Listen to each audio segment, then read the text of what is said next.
tal? ¿Cómo andan?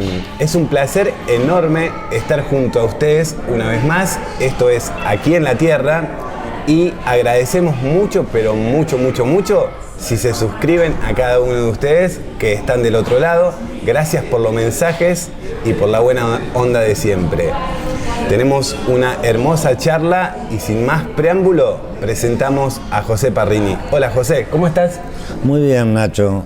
Acá estamos, con esta propuesta que me hiciste y me agrada hacerlo, hablar de mi vida, de mis experiencias que a lo mejor a otros les puedan servir. Muchas gracias por participar y por el rato que te tomás para charlar con nosotros. Espero la pases bien y un poco lo que intentamos buscar desde el programa es el lado humano de las personas. A veces son lado humano lindos, a veces no tan lindos, pero son experiencias que creo que tenemos que contar con el fin y con la idea de que sirva para algo o para alguien. Así que muchas gracias, José, gracias por estar. No, por favor, man. Bueno, ¿vos te acordás del niño José? ¿Cómo eras vos de niño? ¿Vos cómo eras? ¿Te acordás cómo eras? Sí, me acuerdo. Nací en un hogar humilde. Mi padre cortaba ladrillo. Mi madre trabajaba de ama de casa. Éramos 7 hermanos. ¿Dónde naciste? Disculpa que te interrumpa. En Corral de Busto. En Corral de Busto. Hace 57 años, tengo 57 años. Y ahí empezó mi primera experiencia de malos tratos familiares por parte de quien fuera mi papá, porque falleció ya hace muchos años. Tuviste una infancia complicada, digamos. Muy complicada. Bien. Eso me hizo a que empezáramos con mi hermano mayor, que hoy está muy bien en Rosario. Saliéramos a la calle a lustrar zapatos. En ese momento habían llevado el casino a Corral de Busto y cuidábamos autos, lustrábamos zapatos, dormíamos en la escalera porque no íbamos a la casa, porque si no íbamos con plata nos pegaban. Si no iban con plata a su casa, sus padres te pegaban. Sí, más mi padre. Más tu padre. Sí. Y esas cosas de chico, ya me empezó a gustar la calle, dormir en la calle, no volver, a lo mejor por miedo. En ese momento uno es chico y no sabe definirlo en palabras. Viviendo en Corral de Busto, ¿no? En Corral de Busto, sí. Un pueblo tan pequeño también. Tan pequeño, y yo dormía en la calle, inclusive nosotros prácticamente sobrevivíamos por el mercado municipal que existía en ese tiempo, donde está el casino ahora. Ahí había un mercado grande y nosotros hacíamos mandado ahí y con eso comíamos. Y al frente había una obra que es la municipalidad. Antes había sido la escuela nacional número 49, creo, que es la que yo había hecho primer grado, y dormía ahí porque estaba en obra. Bien. Por no ir a mi casa y ser castigado, digamos. ¿Preferías quedarte a dormir en la obra antes que llegar a tu casa y recibir maltratos? Sí, porque entre esos malos tratos, cuando tenía 5 años, mi papá me ató en una planta con una cadena y un candado. Porque para que yo no me fuera. Para que no te fueras, te ataron. Me ataba en una planta, sí. Durante el día. Durante el día. Y por ahí era la tardecita, la nochecita, y yo lo llamaba: papi, tengo frío, todavía temprano, me decía. Mi papá no hablaba bien el castellano. Mi papá es nacido en Italia, él vino a los 13 años de Italia. Entonces, por una decisión de un niño, no sé cómo llamarlo, no quería volver a mi casa. Por lo tanto, empecé a deambular. Como te dije antes, lo del casino, la llegada del casino, nosotros podíamos sobrevivir con eso, que nos habían hecho un cajón de lustrar. Y como todo chico, a lo mejor hacíamos una moneda y que no la llevábamos a casa porque nos tomábamos una coca, un helado, claro, una cosa de... Quería hacer algo que hacían todos los chicos. Todos los chicos, y que nosotros no podíamos económicamente. Entonces, y eso fue lo que fue sucediendo. yo te hablo a nivel personal, pero en la misma situación había otros chicos de Corral de Bustos que estaban en la misma situación que nosotros. No eras el único que estaba en esa situación. No, éramos como hijos de 3, 4 familias, que no las voy a nombrar por respeto, que andamos en la calle y hubo gente de ahí de Corral de Bustos que se juntaron y armaron un hogar ahí en la Avenida Italia, entre calle Independencia y la última calle del semáforo, que no me acuerdo ahora, Edison creo que, no me acuerdo, de la Clínica Integral. Claro. Bien. Bueno, ahí abrieron un hogar por los chicos que estaban en la calle, pero era una cosa, digamos, que la gente transitoria, y aparte de que yo no entendía en ese momento lo que era transitorio, porque yo creo que de ahí en donde empezó lo peor de lo mío, ¿no?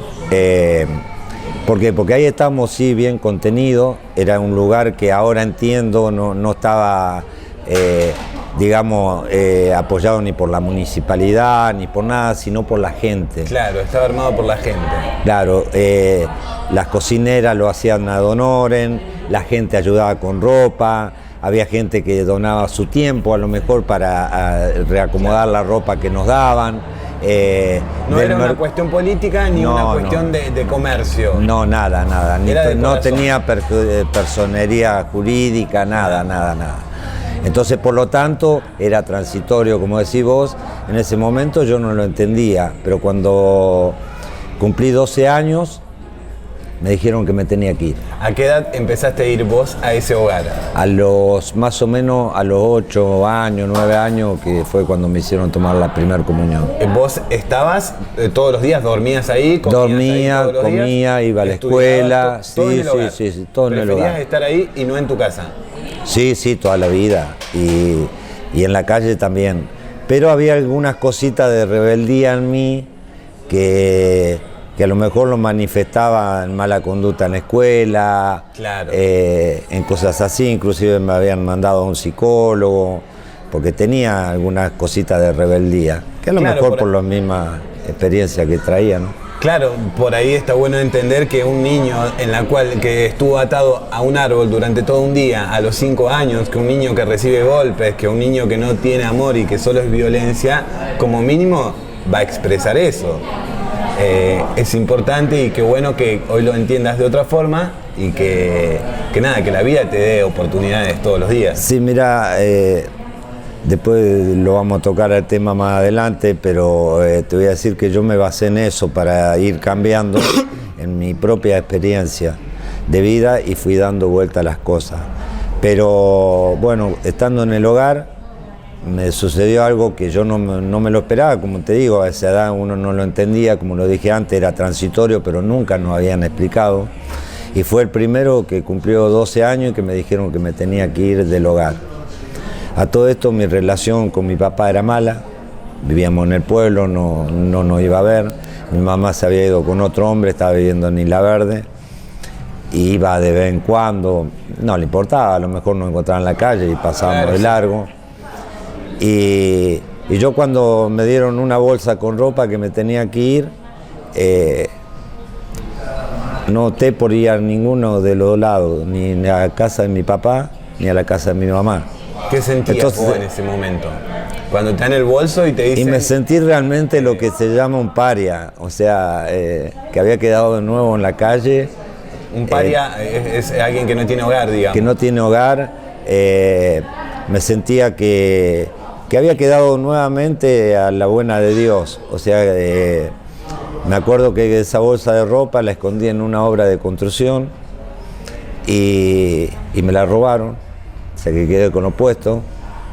Ahí es cuando empecé, que iba al mercado. Y bueno, y hacía dañiñadas, como ser robar un pantalón de una soga para ponerme. Claro. Pedía en las casas para comer y habría mucha gente que me ayudaba, pero bueno, era duro porque por la corta edad y... Claro, 12 años.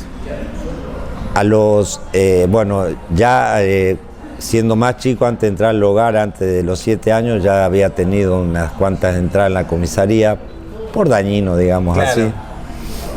Después que salí del hogar, trabajé algunas veces,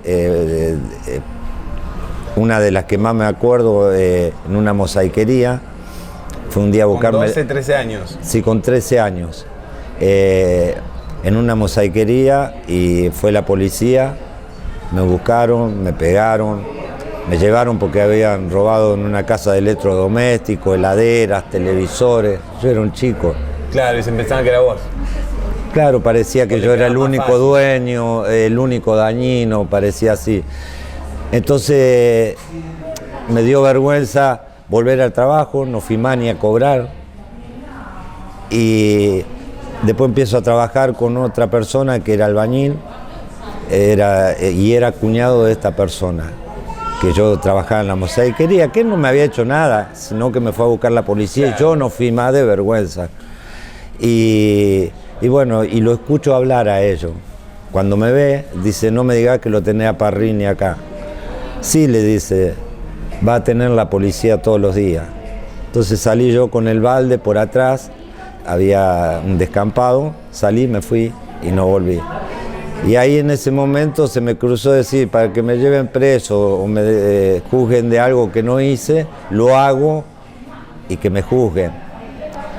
Esas cosas que uno piensa en ese momento. Y bueno,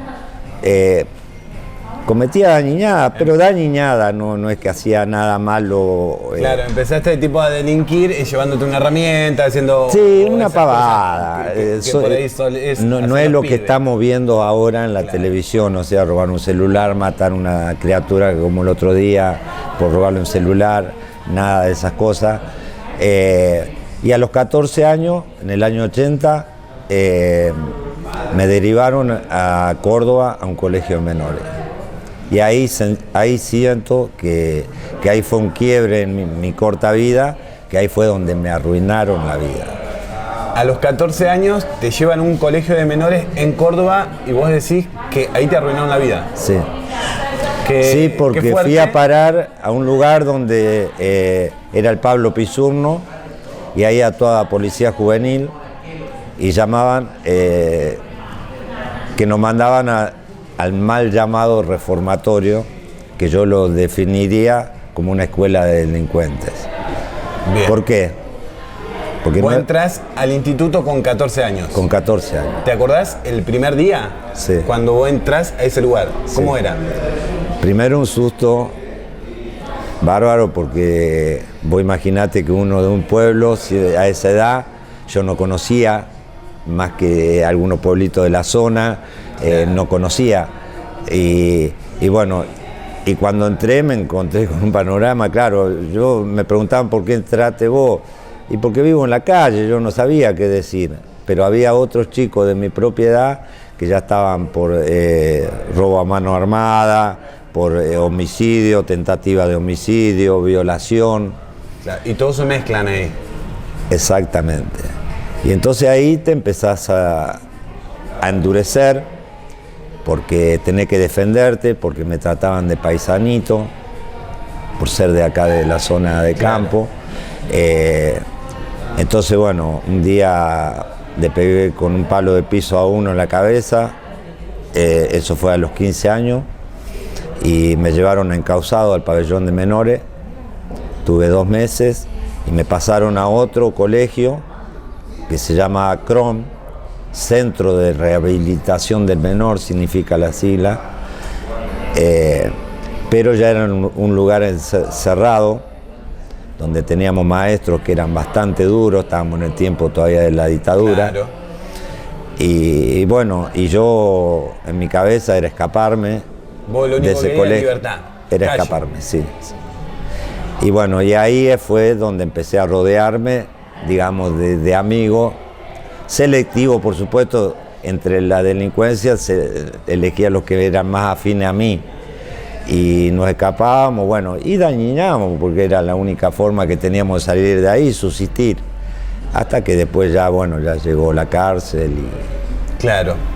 Antes de pasar a la edad de adulto, en estos cortos 14, 15 años, ¿tenés algo lindo que me puedas contar que diga, ¿Vos sabés que acá fui feliz? No. Hubo un momento que sí, pero fue en el lapso de donde se abrió el hogar, me tuvo una familia, que fue la que me hizo tomar la comunión, y me tenían bien como un hijo, pero hay algo que a mí no me cerraba, o sea, no me adaptaba. Yo creo que ahora pensándolo de grande, ¿no? Ellos querían adoptarme, habían hablado con mi papá y mi papá no me quiso dar. Y a mí me pesaba el apellido. Yo era el parrinito, el dañino. Claro. Junto con mi hermano, que éramos los dos que andábamos juntos, aparte de otros chicos, yo era parrinito, el dañino. Entonces, eso es como que me pesaba, porque chicos me aceptaban que yo estaba con una familia y chicos que me seguían tratando como si yo fuera el parrinito de la calle. Claro. Pero en ese momento sí, esa gente me dio amor y yo siento que en una parte le fallé. ¿Pudiste conocer el amor? Sí, de muchas maneras. O sea, el amor de pareja, el amor, digamos, en la amistad yo tomo todo como amor, porque claro, uno de querer las cosas. Me refiero a esta familia, ¿sentiste que pudo darte amor? Que a veces creo que como cualquier niño o niña, uno necesita ese calor de la familia, que es imposible sobrevivir sin eso. Sí, me lo daban, pero es como te digo, yo venía ya con una mochila que me pesaba y me costaba adaptarme a eso, porque yo nunca había sido tratado así. Claro, nunca habías sido tratado con amor. Claro, y entonces tengo otra cosa que yo, mi papá de su primer matrimonio, por eso te digo, le llevaba casi la mitad a mi mamá. Yo tengo hermanos que hoy tendrían casi la edad de mi mamá. Tengo un hermano que tiene casi la edad de mi mamá. Mi mamá en agosto, el 4 de agosto, cumplió 83 años. Y tengo un hermano por parte de mi papá que tiene 82. Mira vos. Bueno, mi papá tenía 4 hijos de la primera mujer y uno del más chico, cuando yo tenía 4 años, me puso un sapo en la panza. Y ahí quedé en un estado de shock, con problemas psicológicos, que en el hogar me hicieron tratar en Belleville, en el Alborada de Belleville. Había una clínica para menores, y porque tenía complejo de inferioridad, quedé tartamudo, no pronunciaba la R, un montón de cosas. Bueno, y fue, creo que, el gran obstáculo que en ese momento no me di cuenta que había superado. Qué bueno, me alegra saber que dentro de todo lo malo pudiste siempre ir superando los escalones y dedicarte a estar un poco mejor. Sí, a lo mejor, Ignacio, no me daba cuenta en el momento.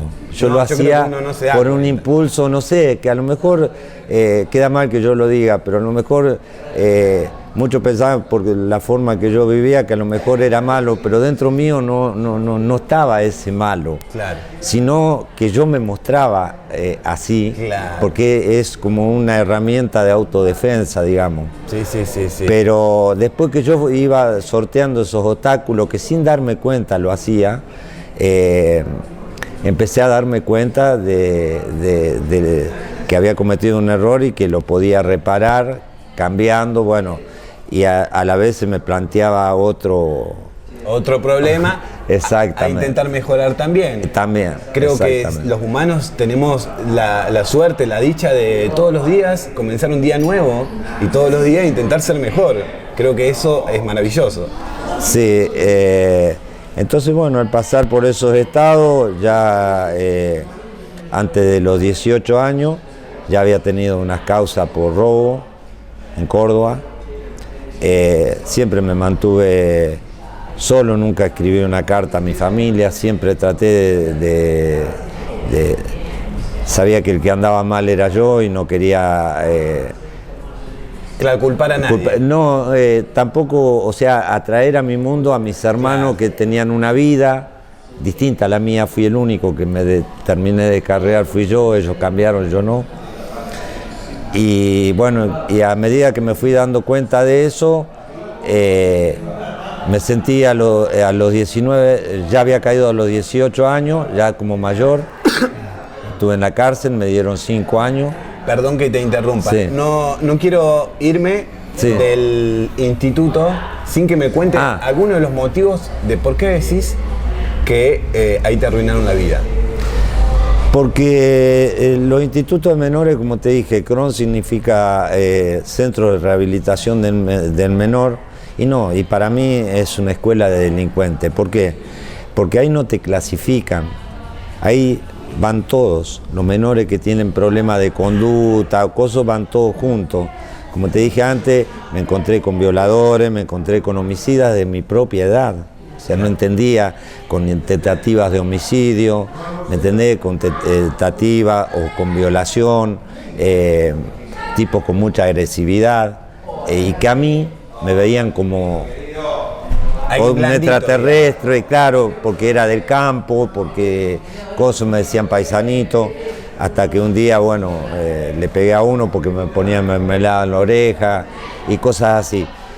Y bueno, y ahí fui a la cárcel, esa fue mi primera experiencia. Después, te digo, fui a un colegio donde ya era más cerrado, donde había maestros duros, claro, que nos ponían en penitencia, nos hacían arrodillar en maíz, bueno, todas esas cosas que no te sirvieron de manera positiva, digamos. No, al contrario, era todo lo contrario, era irme. Vos lo único que querías ir y sentías como rencor a todo eso, como bronca. Sí, rechazo, rechazo. Y inclusive con mi corta edad yo sentía que no merecía yo estar ahí. Porque yo, más allá de que sí había cometido alguna dañada, yo no era algo que yo había programado, que yo lo hacía porque quería, sino porque venía algo de atrás, que es lo que te conté al principio. Y en tu cabeza de adolescente, casi niño, ¿qué pasaba? ¿Llorabas? ¿Le pedías a alguien? ¿Tenías un Dios? ¿Había algún tipo de contención? No, tuve rebeldía con Dios y la tengo. Algunos piensan que soy ateo, cosa que yo digo que no, porque si no, no creería en la gente, no creería en mí, en las cosas que hago, no creería en mi mujer, no creería en mi familia que recuperé después de tantos años,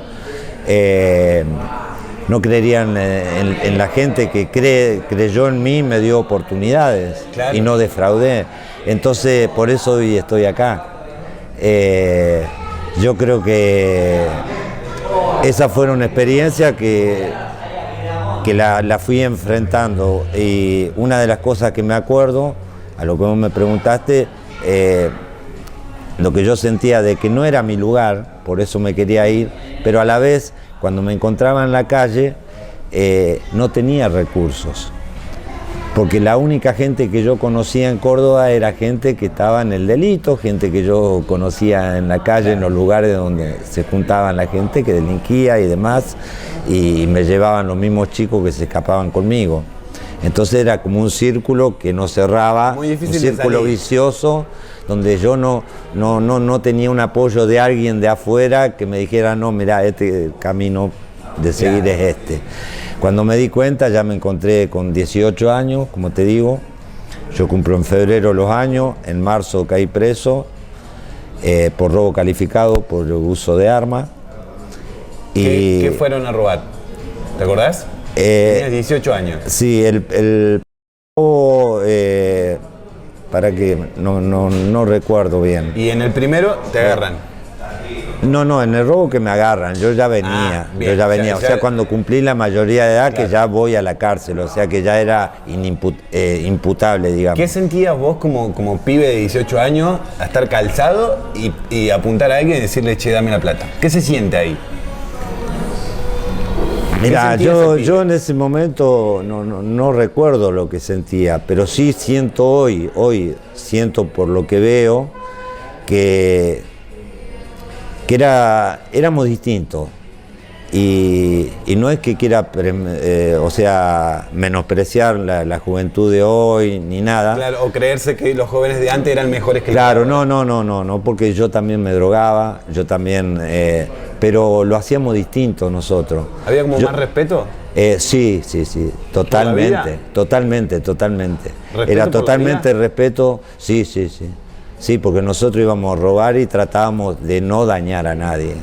Inclusive en mi caso tuve un tema de no sacar un arma en un robo porque había una criatura, y en ese robo fue el que me preguntaste ahora que me acuerdo que caí, y que fue el primer juicio que tuve que enfrentar. Y el fiscal, cuando la mujer esta que yo había robado tenía un negocio y estaba una criatura, y yo le dije que yo tenía un arma, que me diera la plata, que no quería asustar a la criatura.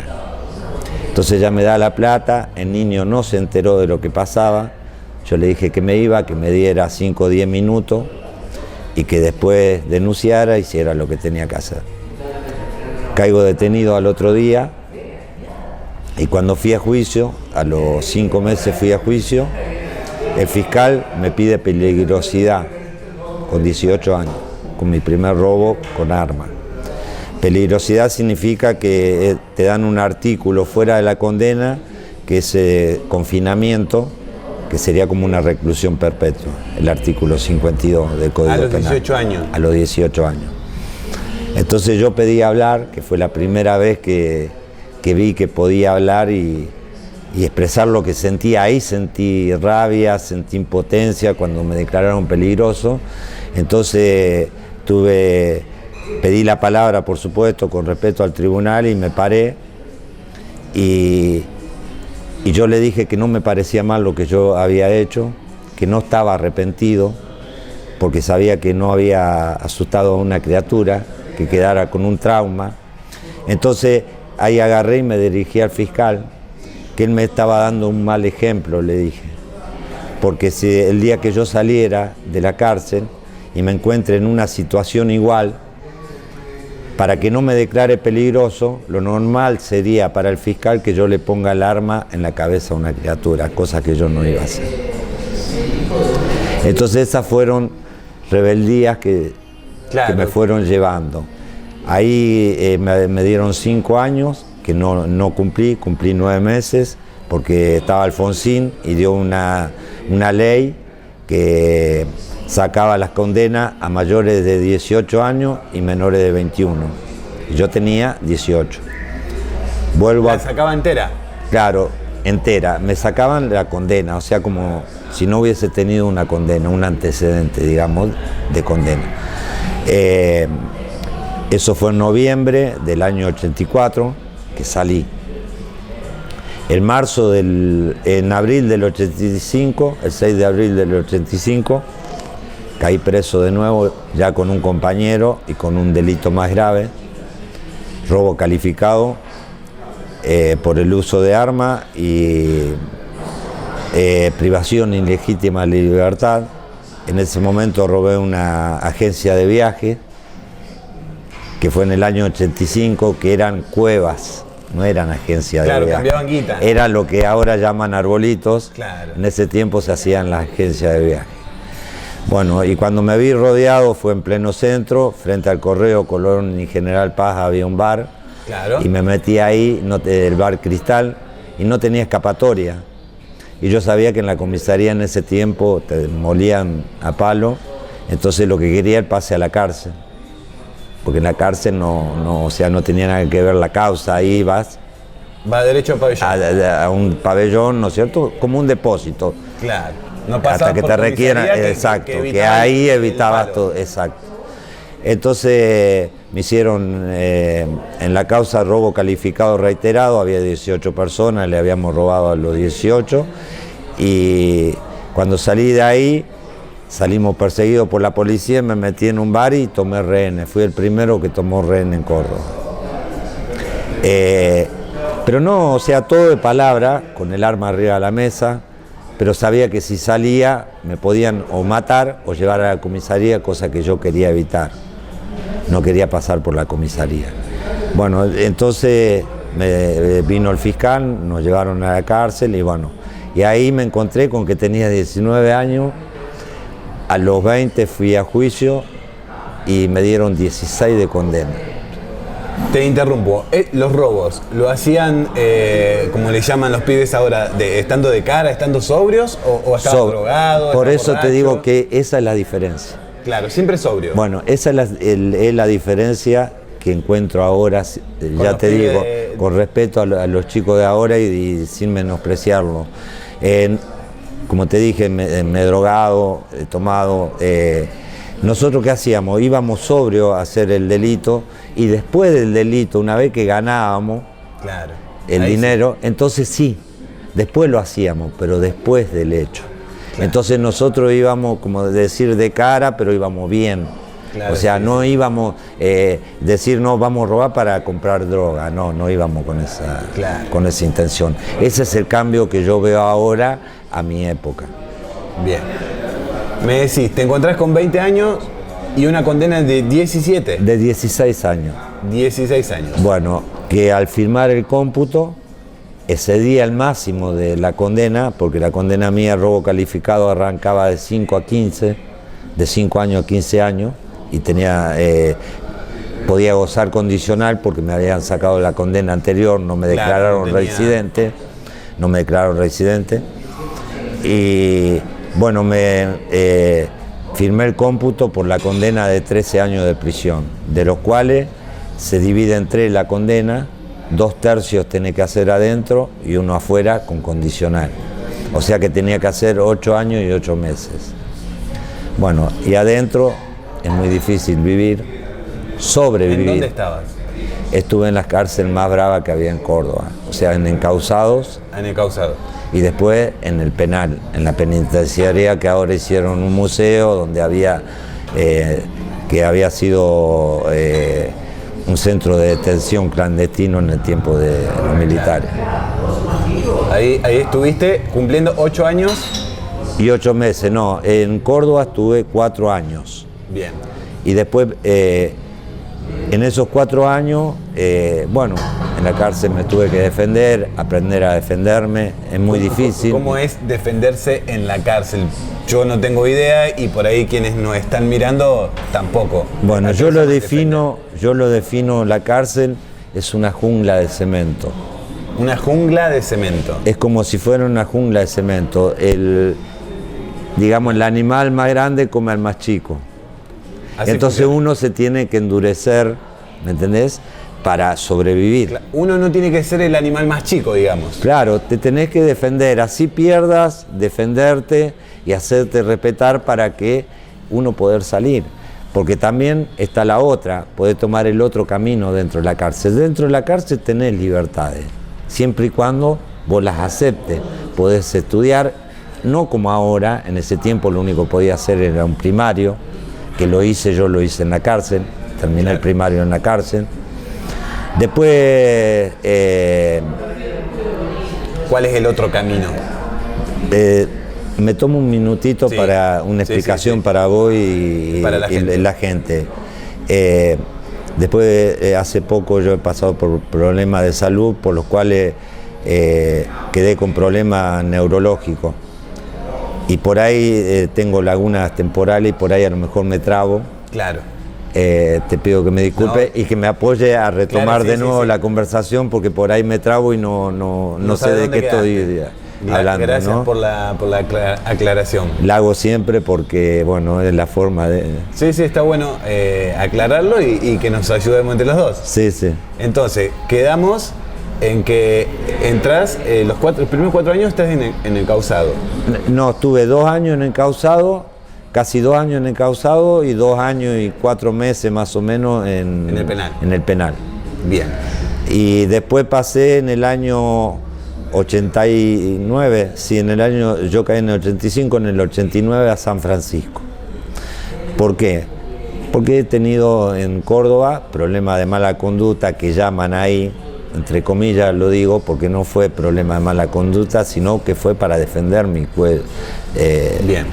Para defender mi persona, porque ahí adentro es más necesario hacerse un cuchillo que tener un cepillo de dientes. ¿En esa época también era pura faca? Sí. ¿A pura faca? Sí. Vos tenías que banda contra banda. Lo primero que tenés que tener es una faca. Sí, era más necesario que, como te digo, un cepillo de dientes. Sí. Mira vos, ¿y te tocó usarla? Sí. ¿La tuviste que usar? Sí, me pegué. Y bueno, y ahí fue donde empezó, digamos, por eso digo entre comillas, mala conducta, pero era... Claro, defensa propia. Era en defensa propia y era a lo que me tenía que acostumbrar, ¿no es cierto?, cómo se sobrevivía dentro de la cárcel. ¿Vos no habías tomado el camino de ir a bardear y atacar? No, eso nunca lo hice. Vos ser un tipo tranquilo. Siempre, hasta el día de hoy, sigo siendo igual. Un tipo tranquilo que solo se defendía. Y lo hago ahora en la actualidad, o sea, yo no ataco, me defiendo. Siempre dije, y cambié mi forma de vida, no mi forma de ser, o sea, por lo tanto claro. En eso sigo pensando igual. Y eso, ¿a qué me llevó? Que dentro de las libertades, como te dije, que tenés dentro de la cárcel, al cometer una infracción dentro de la cárcel que va contra el reglamento, como ser el uso de un cuchillo o una pelea, te castigan, vas 45 días a un pabellón, los primeros 15 días lo pasás, te dan el colchón a las 12 de la noche, estás solo en una celda, sin tomar mate, sin fumar, yo soy fumador, sin nada. Te sacan el colchón a las 7 de la mañana y te lo dan a las 12 de la noche. Y estás todo el día solo. Ahí, y bueno, y ahí yo creo que fue un poquito un quiebre en mí, que fue la búsqueda de que yo había hablado con otros presos, de que había cárcel chica donde se vivía de otra manera. ¿Por qué? Porque todo eso que te estoy contando, el modo de vida que se lleva a la cárcel, no solo porque todos los presos eran malos, sino también porque las leyes son malas, porque no había, hasta que se hizo el pacto de San José de Costa Rica, no había derechos humanos que nos defendieran, nada, no había ninguna organización, digamos, que nos defendiera, que nos hicieran, que se fijaran en nuestros derechos, que sean más dignos, que no sufriéramos lo que teníamos claro. que padecer. Sí. Y en un momento, estando en el calabozo, yo creo que hizo un clic en mi cabeza, yo ya conversando con otros compañeros de celda, me decían que había estado en una cárcel del interior y a mí me visitaba mi hermano que tengo en Rosario cada tanto. Entonces, por acercamiento familiar pedí. Pero antes de eso, lo que te quería contar, Nacho, que fue donde hizo mi clic, que me puse a pensar, digo, qué vivo que soy, para decírtelo como lo pensé en ese momento, qué vivo que soy. Encima que estoy encerrado, yo me pongo más cadena. ¿Por qué? Porque en vez de estar en la libertad de un pabellón, donde te abrían la puerta a las 7 de la mañana, podías interactuar con los otros detenidos, elegirte un grupo de amigos, como lo hacemos acá afuera, no. Yo estaba en un calabozo encerrado, pasando, ya te digo, los primeros 15 días sin nada, después 30 días más sin visita, ya te daban 1 hora de la mañana y 1 hora de la tarde de recreo, pero todo solo. Todo solo. Entonces ahí me dije yo, qué vivo que soy, encima que estoy preso me pongo más cadena. Qué hermosa reflexión. Entonces ahí fue donde tomé la decisión de hablar con la asistente social, la psicóloga, el grupo criminológico de la cárcel y pedí el traslado a San Francisco por acercamiento familiar. Imagínate que yo estaba en una cárcel que tenía una capacidad para 700 personas, la penitenciaría, y éramos 1600. Claro, más del doble.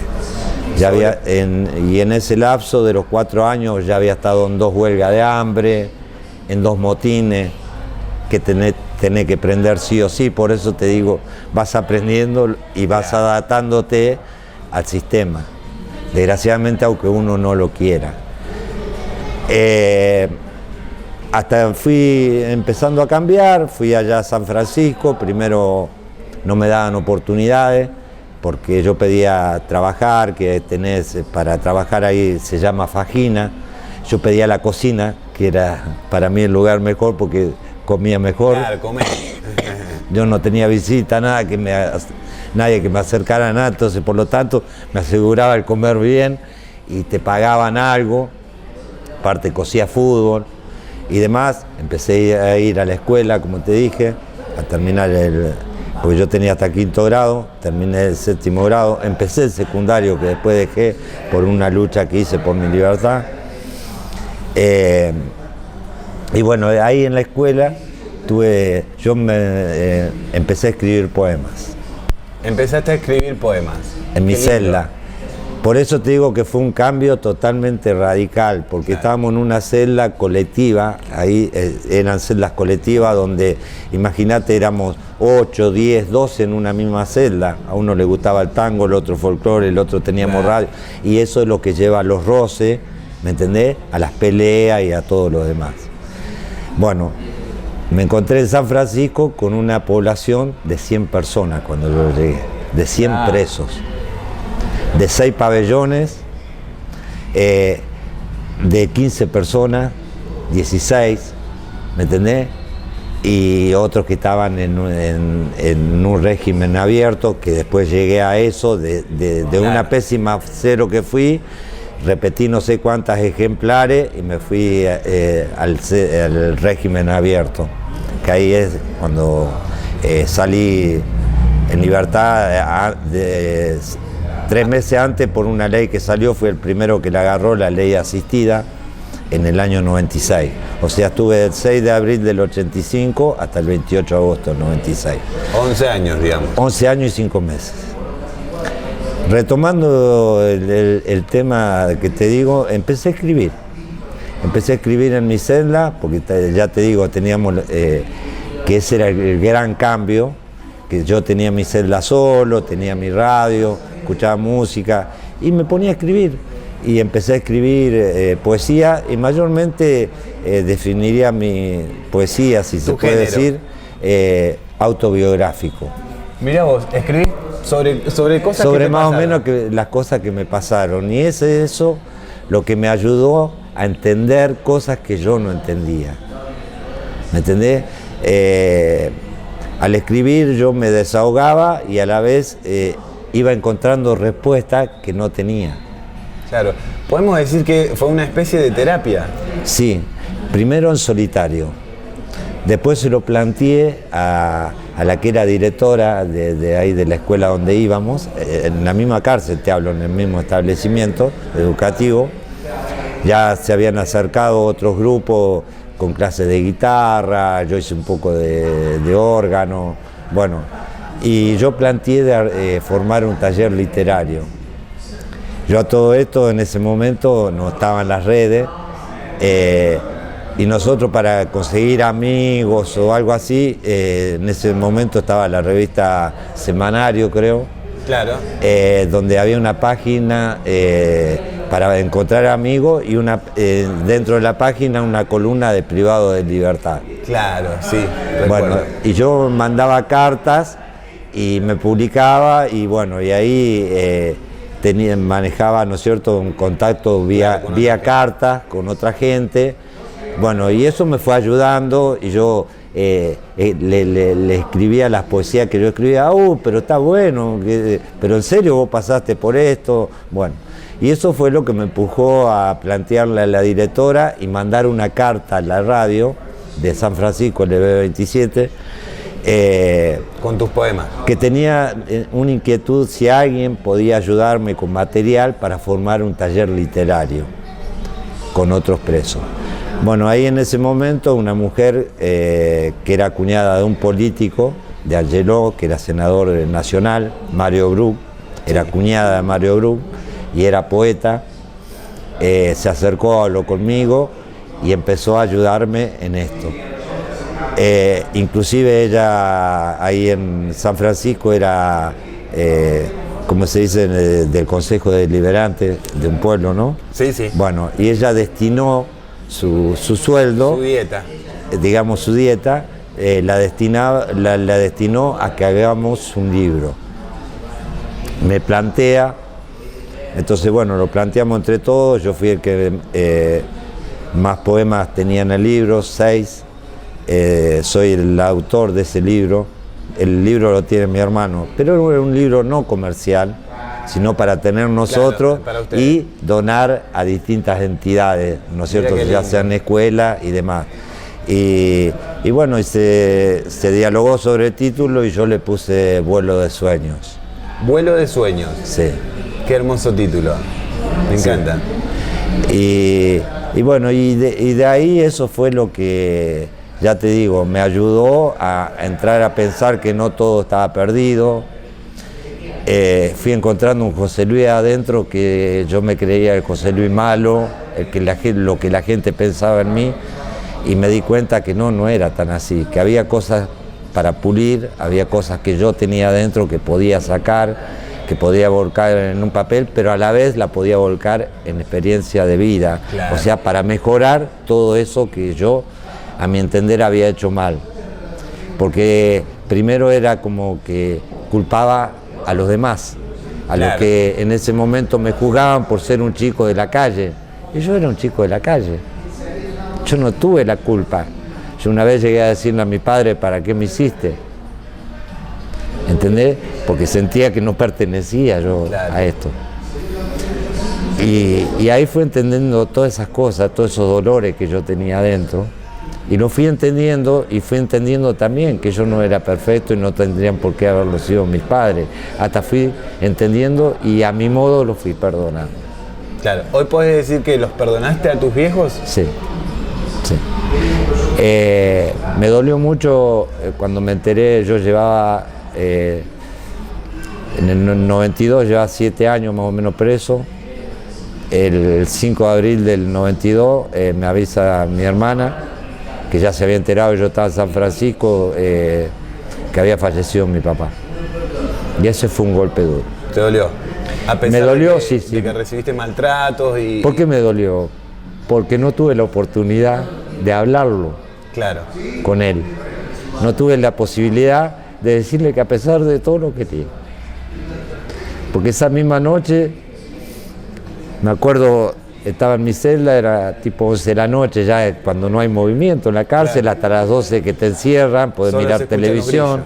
Claro, y yo estaba en mi celda cosiendo fútbol y escuchando música. Yo, en ese tiempo me había comprado un grabador, ya habían salido los doble casetera, me acuerdo, y estaba escuchando Leo Dan. Yo a todo esto ya sabía que mi papá estaba grave. Y yo había pedido verlo en vida, porque era una ley que... Claro, si tu viejo está grave, vos podés verlo. Que podía hacerlo, pero me pusieron peros en la cárcel. Me pusieron peros porque el mismo cantinero, que no tenía nada que ver con la cárcel, él tenía un negocio en la cantina donde comprábamos nosotros, quiso poner su vehículo porque me pusieron como excusa que no tenían vehículo para llevarme, y él ponía su vehículo, el costo del vehículo, todo a disposición para que me llevaran a ver a mi papá, y no me llevaron. Entonces como que pasé unos días mal, no me acuerdo cuántos días fueron, esperando de un momento a otro, cuando me llamaban a lo mejor para una carta o me llamaban para el asistente social, yo iba pensando que me iban a decir que mi papá había muerto. Un día, como te digo, estaba escuchando música, me acuerdo Leo Dan, en mi celda, y me llaman, y salgo así sin remera, estaba cosiendo fútbol, y a esa hora no te llaman para nada, 11 de la noche, y me dice el guardia, Parrini, el oficial, quiere hablar con usted. Cuando me dijo así, le digo, decir que murió mi papá, y el oficial me tendió la mano, yo todavía tenía mi rebeldía, me tendió la mano, me dice, lo siento. Le digo, no lo sienta, si usted no siente nada por nadie. Le digo, por si hubiese sentido lo que yo estoy sintiendo ahora, me hubiesen llevado a despedir a mi papá en vida. Ahora quédate tranquilo que no voy a hacer nada, porque muchos hacían lío después. Yo no voy a hacer nada, quiero que me abran la puerta y irme a mi celda. Quiero estar solo.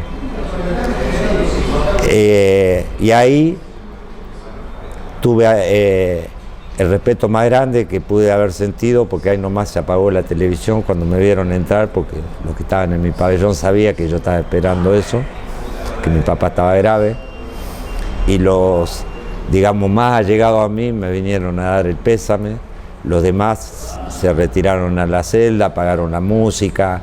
¿Sentiste respeto? Sí. Qué bueno. Y fue ese respeto que me llevó a mi lapicera y a mi cuaderno y a escribirle una poesía a mi padre, dándole mi último adiós. Qué bueno, qué linda historia. Y eso me llevó también a una satisfacción, a participar en un concurso fuera de la cárcel, en una escuela ahí en San Francisco, donde gané el primer premio. Tengo una foto, ya te la voy a enviar por WhatsApp. Sí, sí. Tengo la foto cuando me entregan el premio con ese poema. Después participé en 2 concursos más, que también fui primero con un poema que se llama Libertad. No, con ese saqué segundo. Con el otro que se llama Libertad, que es lo que te digo yo en mi historia, que se llama Mendigo de Amor, que habla del chiquito de la calle y que fue creciendo. Bueno. Qué hermoso, qué lindo, me encanta. Si vos tuvieras tiempo, te diría al menos ese, si me ayuda la memoria, como te digo, por los problemas, pero es algo que me gusta y 2 por 3 lo digo como para no olvidarme. No olvidarlo, qué bueno. Bueno, como podríamos estar horas y horas y horas charlando, sí, por eso es muy extensa tu historia de vida, nos encanta, ojalá a quienes nos miran le sirva como ejemplo, como experiencia, como forma, como lo que sea, ojalá sirva. Y como para ir cerrando, cuando vos salís, me dijiste que salías en el 96. Salgo en el 96. ¿No volviste a entrar más a la cárcel? No, sí. Sí, volviste. Sí, por eso te dije que tuve casi 17 años. Bien. Estuve 2 veces más. Yo salí, tuve un problema con mi hermano Rosario, porque él era el que me volteaba cada tanto y él tenía un buen trabajo, una buena posición económica, tiene hoy una muy buena posición económica, y él me había ofrecido llevarme a Rosario, qué sé yo, cuando saliera. Y yo estaba con esa ilusión. Y yo tenía que salir en diciembre y por esa ley que te dije, salí en agosto, 3 meses antes. Bueno, yo salí el 12 de agosto y salí el 28 salí el 12 de diciembre y salí el 18 de agosto. Y me acuerdo que ahí me di cuenta de la realidad del tiempo que había pasado. Yo tenía el número de teléfono de mi hermano, fui a un kiosco ahí en la peatonal de Córdoba, salí de Córdoba, me habían traído de San Francisco a Córdoba, pues yo había sido juzgado en Córdoba, y fui a un kiosco a comprar cospel de larga distancia. La chica me miró como si fuera un marciano y me dijo que hacía 8 años que no se vendían cospeles. Claro. Entonces, claro, ahí me di cuenta que ¿dónde estoy? Claro, y por ahí me encontraba con cosas nuevas, lugares que yo conocía de Córdoba que ya no estaban. Al hablar, tener cuidado porque se me habían pegado términos carcelarios. Claro. Y claro, tratar de hablar, claro, que la gente no se diera cuenta, pero como te digo, mi mundo seguía girando alrededor del mundo que había conocido. Claro. Y la gente que yo conocía no me iba a ofrecer como si yo hoy voy y te pido un trabajo, claro. Y decirte, mira, no tengo trabajo, pero soy albañil, si tenés una changuita, claro, la voy a hacer. No, lo que me iban a dar era un arma para que vaya a robar de nuevo. Esa era la gente que yo conocía. Bien.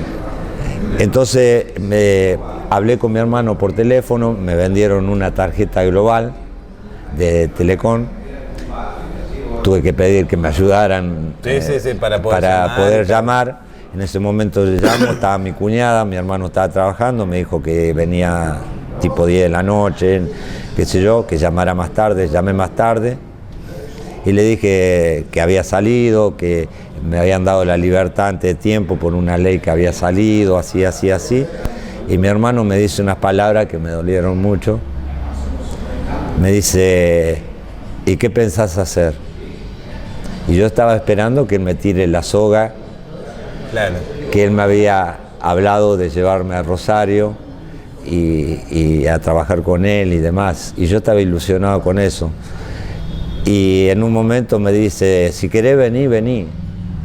Me dice, pero pensá bien lo que vas a hacer, porque acá en el barrio a mi mujer la conocen todo. Mi hermano vive a media cuadra de la cancha central.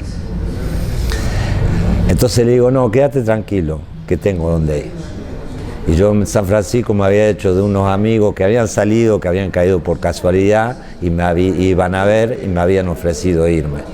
Bueno, ahí me fui y empecé a trabajar de peón de albañil, nunca había hecho nada. Hasta después me junté, tuve problemas que por tener antecedentes me hicieron separar, no me dejaban ver mi hijo. El padre de la mujer que tenía yo había sido boxeador y era alcohólico. Y me decía que me iba a agarrar a trompada y yo le dije que no. Y un ¿Él día te quería pegar? Sí, y yo un día fui con una escopeta recortada y le pegué un tiro. ¿Le clavaste un tiro? En un brazo. Él levantó la mano así y le pegué en un brazo. No le quise matar. ¿Vos? No fui con esa idea, fui con la idea de porque él me echaba, yo iba a ver el nene y me decía, mandate a mudar porque te voy a hacer cagar, así esas palabras. Y yo le decía, no me vas a hacer cagar. Y sí que me iba a hacer cagar a trompadas porque él había peleado con Martillo Roldán, que era de San Francisco. Claro. Yo sabía quién era. Que si te agarraba, Bueno, y yo vos fuiste un igualar día, la fuerza, sí. Fuiste un día con la escopeta. Sí, a igualarle la fuerza y iba decidido a que quería ver el nene. No iba con la intención de matar, pero sí de hacerme respetar. Y él levanta los brazos. Claro, como diciendo, ¿qué haces? Y ahí vi la posibilidad y desvié la escopeta y le pegué en el brazo. Le entraron un par de perdigones. Sí, perdió el brazo porque, como ya te digo, él era alcohólico, no se curó, se le hinchó y se le encangrenó la mano y le tuvieron que cortar el brazo. Yo ahí me fui, dejé mi casa, donde yo alquilaba las pocas cosas que tenía, mi carpeta de poemas, por eso de algunos me acuerdo, pero tengo más de 300 escritos, que por ahí no me acuerdo ni cómo empiezan, por ahí de algunos me acuerdo de los títulos, y me fui a Córdoba, pensando en que tenía captura. ¿Por qué? Porque yo me había escondido en una casa ahí en San Francisco, que es una ciudad grande, yo vivía al lado frontera, pero tenía un amigo en San Francisco y me escondí ahí 2 o 3 días hasta que pasara la bronca y me fui a Córdoba. Pensando en que tenía captura porque me dicen que habían ido a allanarme la casa donde yo alquilaba. Entonces, digo yo, si tengo captura en Córdoba, ¿qué voy a hacer? Buscar a alguien para seguir delinquiendo. Claro, así para de seguir una. prófugo. Seguir delinquiendo, o sea, para sobrevivir. Porque ¿qué iba a dar la cara? Porque yo ya te digo, yo pensaba que tenía captura. Con el tiempo supe que no me había hecho la denuncia, él. O sea, la que había hecho la denuncia, una hermana de la que era mi mujer, y él cuando salió del hospital tenía que rectificar o ratificar la denuncia, cosa que nunca hizo. Y caí por un robo calificado de nuevo. Pude descartarme del arma, salí corriendo cuando me corría la policía, pude descartarme del arma, quedó robo y me dieron 3 años con cumplimiento efectivo, o sea, hice los 3 años. ¿Esa época en qué año era ya? Yo salí 97, en el 97, volví a caer, a fines del 97 y salí en el nuevo milenio en el 2000. Ahí va. Después me fui de ahí de San Francisco a un pueblito llamado Las Piur, Saturnino María Las Piur, que me llevó el capellán de la cárcel. Que yo hablaba mucho, él sabía mi forma de pensar, y yo le decía que yo en San Francisco me tenía que ir, no sabía dónde ir, no quería volver, pero si yo volvía a Córdoba iba a seguir cometiendo delitos porque era mi mundo, era lo que yo conocía. Claro, no la gente que conocía yo era la gente que andaba en lo que yo andaba. Pero entonces él me ofrece llevarme a Las Piur, bueno, ahí estuve un tiempo, hasta que una vez me patotearon, y bueno, me defendí, me tuve que ir del pueblo, también con captura, me volví a ir a Córdoba, volví a caer preso. Tuve 2 años más.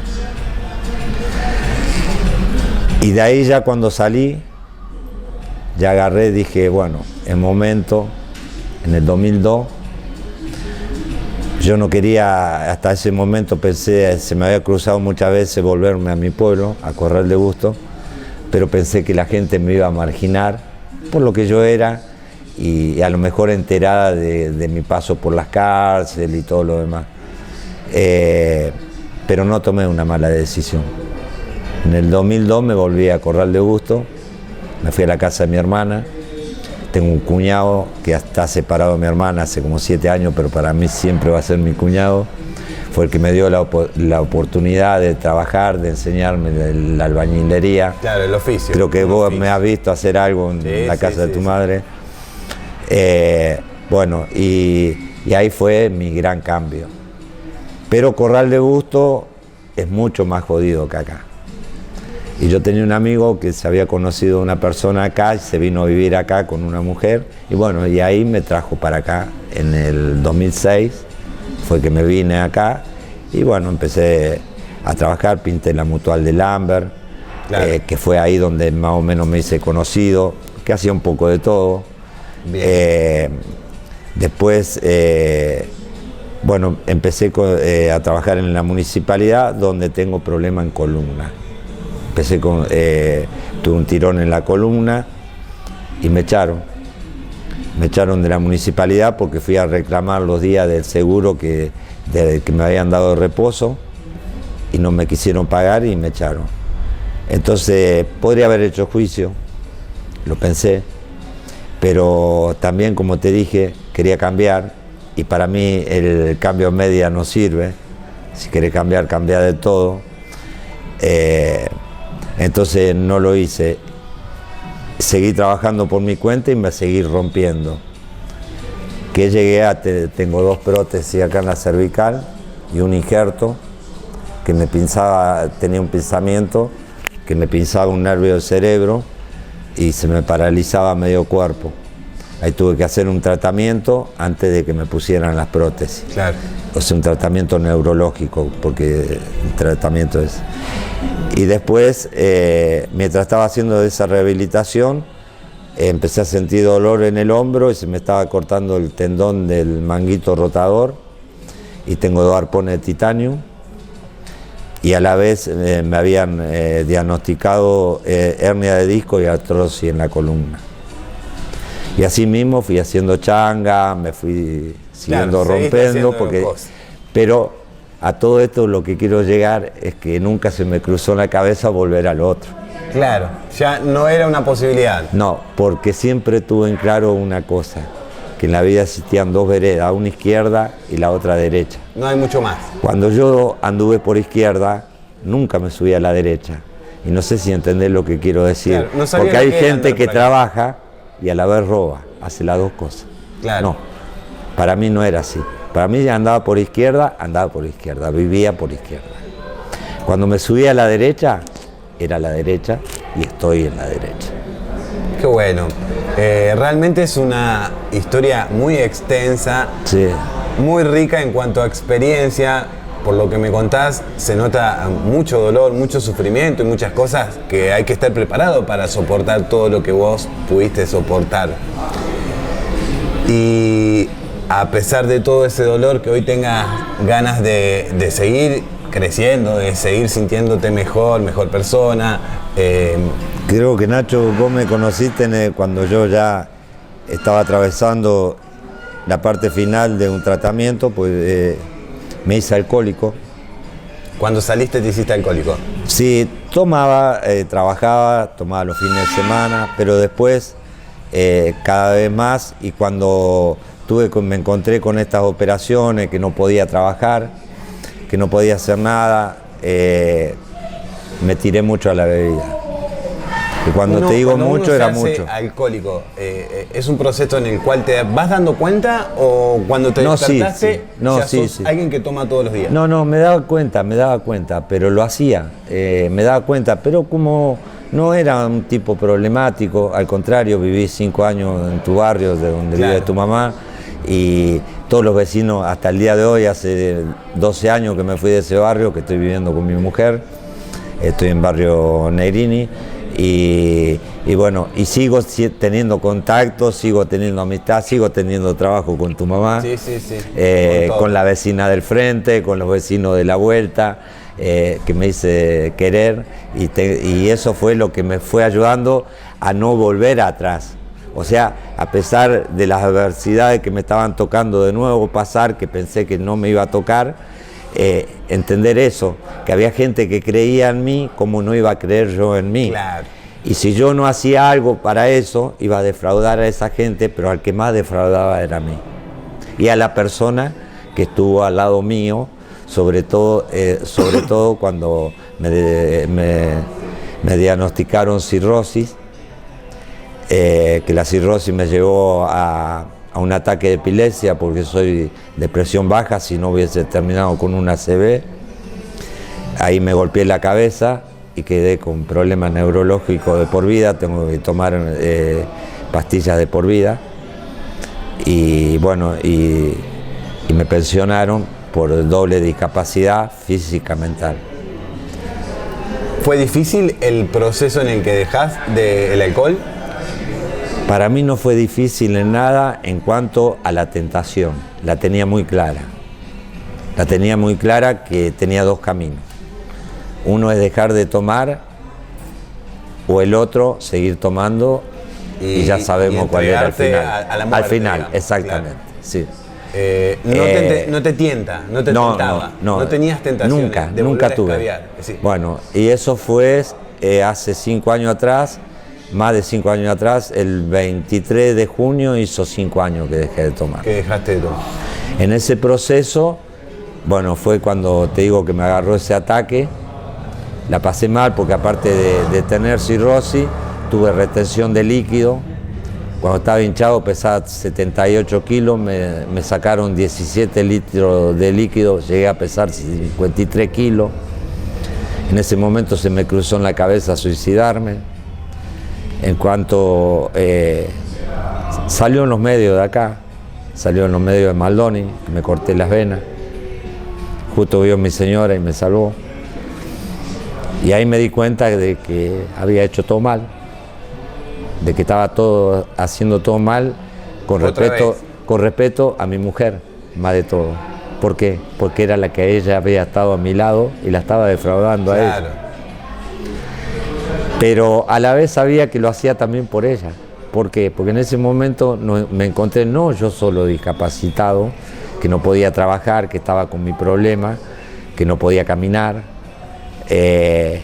estaba muy deteriorado físicamente, sino que justo le habían operado a mi señora, yo creo que vos sabés que claro, está operada de la vista, no ve de un ojo, había tenido desprendimiento de retina, no podía agacharse a atarse los cordones, y en uno del injerto que yo tengo me lo habían sacado de acá de la ingle, yo estaba operado y yo me agachaba y no me podía parar yo. Y estaba una hija de ella acá, viviendo acá, que no iba a ver a su madre, ¿me entendés? Y no teníamos ayuda de nadie. Y fue un momento de desesperación en que intenté hacer eso. Y bueno, pasó, y ahí me di cuenta que fue uno de los graves errores que volví a cometer, que yo decía que no iba a volver, y bueno, fue un error más que cometí, porque era como que estaba defraudando a mi mujer, que fue la que se jugó, claro, en 5 años de mi enfermedad. A todo esto yo llevo con esta lucha de mi enfermedad discúlpame por ahí. Sí. 15 años. Sí, no, tanto no. Yo hace 12 años y medio, más o menos 10 años. 10 años. Y hace 12 años y medio que estoy con Marcela. Mira qué bueno, una gran compañera. Bueno, y lo que me sucedió con los temas de salud, todo, ya estando viviendo con ella. Claro. Y ella me había aceptado como alcohólico. Pero cuando yo decidí, yo creo que le costó más a ella que a mí, porque ella no entendía cómo de un momento a otro yo podía cambiar esa decisión, y sabía que lo podía hacer, claro. Y bueno, y ahí... Qué bueno, y ahí qué lindo. Lo importante a veces de sentirse acompañado en esta vida, cuán importante es. Es todo. Porque a veces uno se encuentra solo en este mundo que es muy difícil y duele mucho. Realmente duele no encontrar una compañía, no encontrar alguien que te sostenga, a veces es difícil, sí.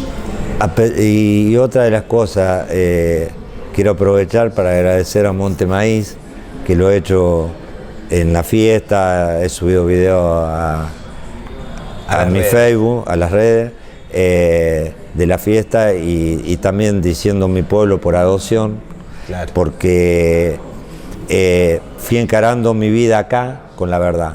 Muchas veces me dijeron que yo no tenía por qué contar que yo había estado preso, y yo contestaba cuando me decían así, que yo había encontrado esa manera para poder salir, que la gente me aceptara por lo que soy y no por lo que fui. Qué bueno. Porque tarde o temprano alguien te conoce, sabe tu historia, claro, y la cuenta, y no es lo mismo que vos, claro, la cuentas. La cuenta distorsionada, digamos. Entonces va a decir, no, vos me mentiste, ¿por qué no me dijiste que estuviste preso? No, no mentí, oculté mi pasado. Claro, sí. Pero encarándolo como lo encaré, ahí me di cuenta que fui haciéndome querer con la gente. Mucha gente me hice muy querido. Puedo hasta dar nombres, Sergio Llamosa, que hasta el día de hoy me llama para darme una mano, tu mamá, todos. Tu mamá siempre. Anita Pradeiro me ha dado manos inmensas. No, Montemaíz es un pueblo de gente generoso, muy generoso, ha sido conmigo. Buena, sí. Claro, sí. Bueno, y como para ir cerrando, antes de hacerte la última pregunta, quiero agradecerle a Leo Rojas y a la sede de Argentino por brindarnos el espacio. Muchísimas gracias.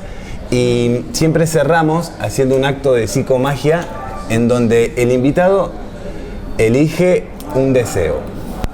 Si hoy José tiene que desear, ¿qué es lo que desearías ahora en este instante? ¿Qué es lo primero que se te viene a la cabeza? ¿Qué deseas?